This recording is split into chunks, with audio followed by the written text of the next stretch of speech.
So it's every situation is very different now compared to what it used to be. In the old systems, things were a lot more predictable with the numbers between in a flood zone, out of a flood zone. Um, and so now you really have to look at multiple factors within the situation.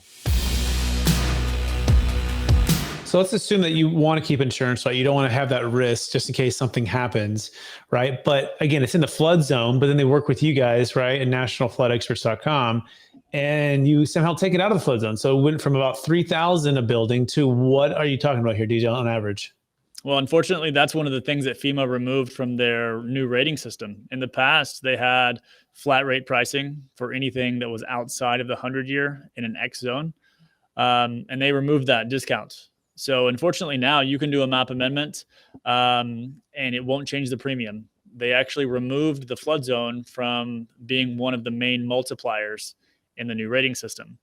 So again, that's where it's kind of having a holistic conversation with the ownership group and see, okay, what other ancillary benefits from either having the flood zone changed or, if there's ways to lower the premium, in the subsequent years, and then figuring out, does that solution make sense at that particular moment in time?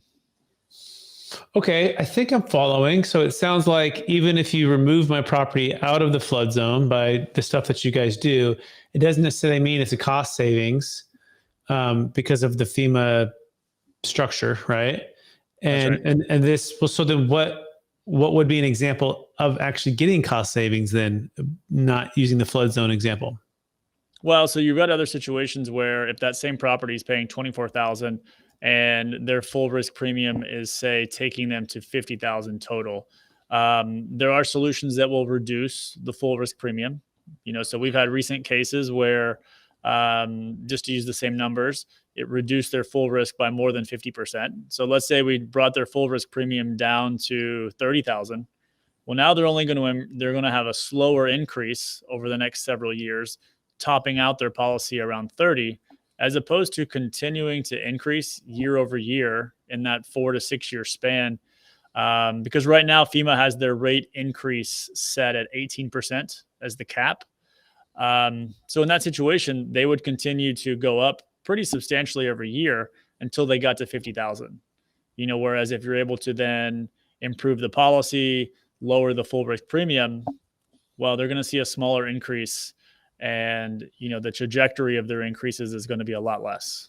Got it. Okay, so hiring national flood experts essentially is going to cap the increases, right? It could be, or at least slow them down, so that every year you're not getting the max of 18%. Maybe it's only 10%. What do you think that is? That number, DJ? What could it be?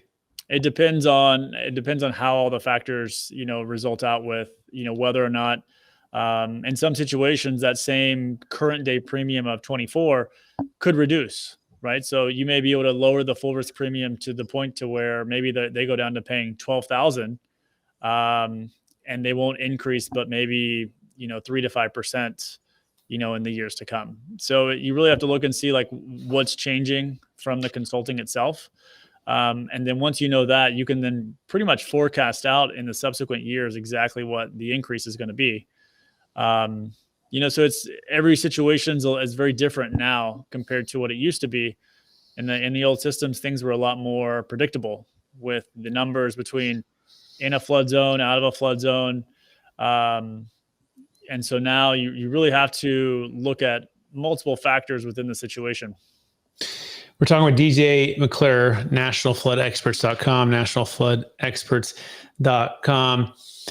The importance of hiring the who, not being the how. This is definitely one of those circumstances, right? You want to make sure you're hiring an expert to do an audit of your situation for your insurance, in particular flood insurance, and finding out if you are getting the maximum amount of savings that you're able to accomplish, that you're able to unlock is probably a better way to think about it.